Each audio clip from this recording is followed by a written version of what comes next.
What's going on, ladies and gentlemen, and welcome back to episode 5 of our Road to Glory career mode with Leeds United. We currently sit 7th place in the Premier League, only a couple points behind Manchester City on the same amount of points as 5th place, which is Manchester United. We're going to be taking on West Bromwich Albion in the first game, who currently sit 19th in the Premier League.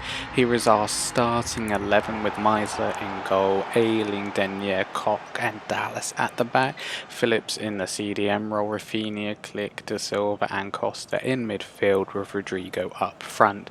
There is our bench as well. Now we'll have a quick look at the West Bromwich Albion team with their goalkeeper and their 5 at the back, with Branislav Ivanovic in the centre at the back there. Look at their midfield. We've got Robinson on the wing, not up front, which is a bit weird to look at, and Diagna in the striker position. I probably would have switched those two round. We get the first opportunity with Rodrigo in the first half. Wasn't much really going on in the first half. It was quite a quiet game overall, but we get the first goal to make it 1-0 Leeds United with beautiful link-up play from Rafinha and Rodrigo, who takes a touch, turns and puts it past Bond, who is in goal for West Brom.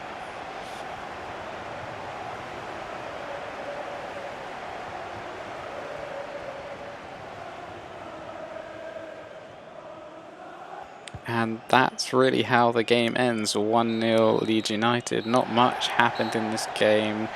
The only opportunity really came in the first half. West Brom didn't even really get an opportunity at all that was even worth showing you, because it was either wide, easily saved, or even just not on target at all.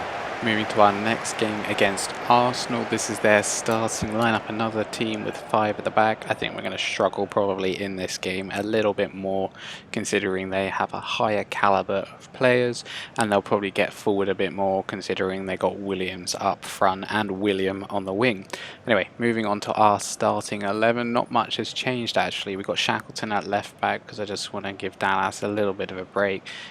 Harrison coming in on left mid, so our left side is the only thing that has changed compared to the West Brom game. Leeds United with the first opportunity of the game, with Rafinha linking up with Rodrigo with a beautiful header into the back of the net. Rodrigo somehow was slightly unmarked there because he managed to get away from his initial marker, but moved on into the middle, where then 2 of the Arsenal players started to mark him but not quick enough, and he got above them and managed to put it into the back of the net. But beautiful cross from Rafinha, but even better header from Rodrigo, who is looking like he could be on his way to get the golden boot at the end of the season. I think he's got about 9-10 goals so far in the league, so he's doing very well. If he continues at this pace, he gets 1 to 2 goals a game. Not too long after our first goal, we're on the attack once again, but Leno saves. It was a beautiful cross from Harrison into the middle of the box to, I think it was Rodrigo yet again, and Leno just punches it out of the play. So beautiful save, but Arsenal come back and get a goal to make it 1-1 with some beautiful play in our box. Defence was a little bit weak, but Arsenal managed to pass around us to take the defenders completely out of it. If we just watch here, we see that Williams was just unmarked, and he had just Meisler to contend with, and he was going to put that into the back of the net whether he liked it or not. But 1-1, so hopefully we can make it 2-1 or not even concede any more goals. Here we go, we've got Rodrigo running down the right hand side. He's going to have to contest with Tierney, so he might just have to take the shot, but no, he takes it back and finesses it into the bottom left hand corner to make it 2-1 Leeds United.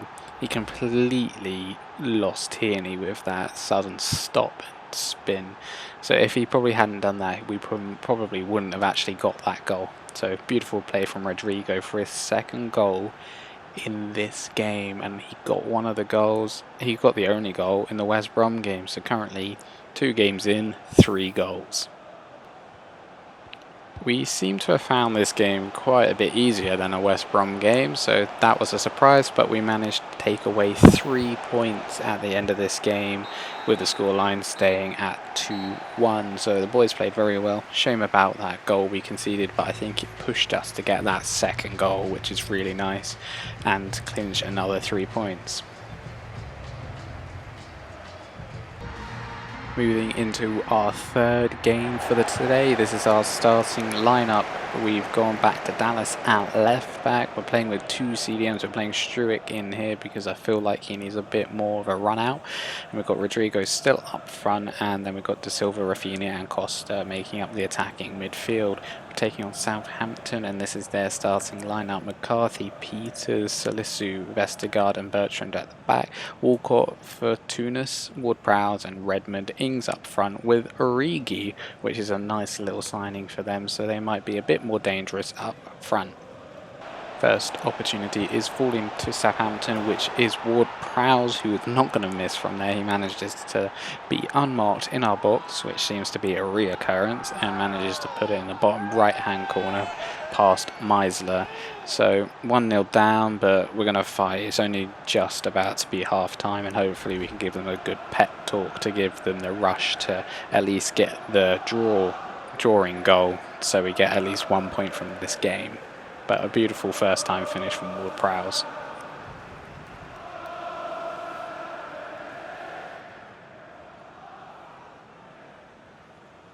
Harrison is pushing forward to try and find this equalising goal. He crosses it over to Click, and Click manages to volley it past McCarthy and Vestergaard. Beautiful finish. And Harrison, considering he hasn't really played too much, he's looking like he's maybe a better fit than Costa on that left hand side, but I'm looking at bringing him in as a centre mid. But beautiful cross, beautiful finish from Click.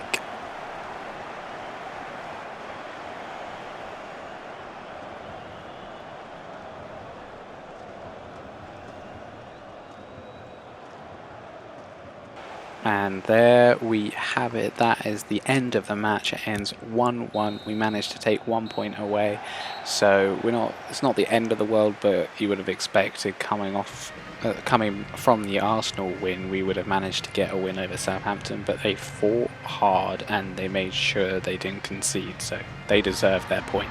Match number 4 is against Sheffield United. They've got 5 at the back as well, so this is the third team today to have 5 at the back, but it seems like we might be good at playing against teams with 5 at the back, considering we've had 2 wins against the 2 teams we've played previously today. Have a quick look at our starting 11, and then we'll see our starting 11 and substitutions. We are playing quite a different team because, not in this episode, but at the beginning of next episode, we'll be against Brighton, who we literally played 2 days later, so we'll have 2 rest days, and then we're playing them. So got quite a few youth players in this team, considering Sheffield were quite low down in the league. We got the first opportunity of the game, falling to Rafinha, who manages to keep off of him 2 of the Sheffield United players to put the ball into the back of the net to make it 1-0 Leeds United.